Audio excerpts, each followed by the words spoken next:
Shalom teman-teman yang dikasih Tuhan. Salam sejahtera bagi kita semuanya. Kiranya damai sejahtera dari Tuhan menyertai kita sekalian. Nah, teman-teman yang dikasih Tuhan, pada kesempatan ini saya ingin mengajak kita sama-sama untuk melihat, menyaksikan sebuah cuplikan video di mana ada seorang gadis yang kurang lebih 10 tahun tidak bisa berjalan, artinya lumpuh. Tetapi yang luar biasanya, ketika dia diberikan vaksin Nusantara yang ditemukan oleh dokter Terawan, gadis ini bisa berjalan, bisa sembuh. Dan saya akan memberikan tanggapan saya, apa yang menyebabkan gadis ini bisa sembuh, bisa berjalan. Namun sebelumnya, kita sama-sama melihat cuplikan videonya. Selamat menyaksikan.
Ya.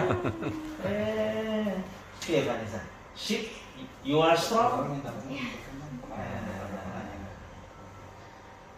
You are strong. Lagunya ya. Malah sih aku ikut bahagia lah. Ibumu terutama itu. Iya. Iya. Siap. Senang lah. Oke, tadi kami sampaikan Prof, maksud dan tujuan bahwasanya buat tunjuk Prof Terawan, kalau berkenan keluarga adik mau kita buat jurnal case report harus. Nanti mudah ada Vanessa yang lain yang bisa membantu atas yang kuasa oleh Prof. Iya, internasional jurnal itu harus diterbitkan. Kalau itu pasti untuk nolong banyak orang. Ya Vanessa ya, kamu report dikit tidak apa-apa. Ya. Makasih ya. Vanessa, thanks a lot. Ya. Ya, Tuhan yang berkati, Tuhan yang tolong Vanessa. Ya. Pak D hanya nyontek tok, tapi yang menyembuhkan Tuhan. Ya. Dan saya. Terima kasih nih, indah sekali bunganya ini. Waduh, thanks. Ya. Ya Vanessa ya, biar dicek sama Dokter Yeni. Aku tak operasi lagi, pasien masih banyak. Ya, Oke. Ya, Ibu, makasih ya. Ya. Nggih. Nah, teman-teman sudah melihat sendiri, sudah menyaksikan sendiri bagaimana gadis itu yang tadinya tidak bisa berjalan, tetapi ketika diberikan vaksin oleh dokter Terawan, wanita ini bisa berjalan kembali seperti biasanya. Yang menjadi pertanyaan bagi kita, apa yang menyebabkan wanita ini bisa berjalan?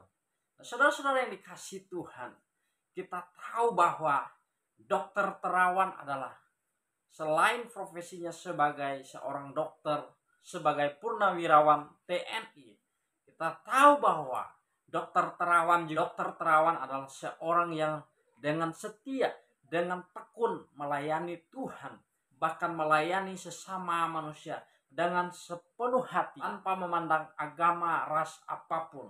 Artinya dia melayani masyarakat dengan tulus hati. Nah, kenapa wanita ini atau gadis itu bisa berjalan? Saudara-saudara yang dikasihi Tuhan, saya percaya bukan hanya karena vaksin Nusantara yang disuntikkan, yang diberikan dokter Terawan kepada gadis itu. Saya percaya bahwa dokter Terawan sebelum dia memberikan vaksin itu kepada gadis itu, saya yakin dan percaya dia sudah mendoakannya, dia mendoakan gadis itu supaya sembuh. Karena kita tahu bahwa dokter Terawan adalah seorang yang dengan giat melayani Tuhan. Teman yang dikasih Tuhan, kita tahu ada banyak sekali tantangan, banyak sekali pihak-pihak baik dari ID maupun dari pihak luar yang berusaha menjatuhkan dokter Terawan. Tetapi kita sudah melihat sendiri bagaimana Tuhan senantiasa membela, menjaga, mengangkat dokter Terawan, mempromosikan dokter Terawan. Ketika dia ingin dijatuhkan, Tuhan mempromosikan dia. Dan kita tahu bahwa sekarang dokter Terawan bukan hanya bergelar dokter, tetapi dia sudah mengantongi gelar profesor. Ini menunjukkan bahwa dokter Terawan adalah seorang yang benar-benar cerdas, seorang yang benar-benar paham, seorang yang benar-benar mengerti, pengetahuannya yang sangat luas. Dan saya yakin dan percaya bahwa semuanya adalah karena keuletannya, ketaatannya, kepatuhannya di dalam melayani Tuhan dan melayani sesama. Nah, pelajaran bagi kita, jangan pernah kita mengandalkan kekuatan kita sendiri, tetapi andalkanlah kekuatan Tuhan. Karena di balik segala masalah yang kita alami, yang kita hadapi, ada rencana Tuhan yang luar biasa. Kiranya Tuhan senantiasa memakai dokter Terawan untuk menjadi berkat dimanapun dokter Terawan berada. Tuhan Yesus senantiasa menyertai dokter Terawan. Selamat dan sukses senantiasa untuk dokter Terawan. Dan buat teman-teman dimanapun kita berada, senantiasa bergantung dan bersandar kepada Tuhan. Tuhan Yesus menyertai kita semuanya. Amin.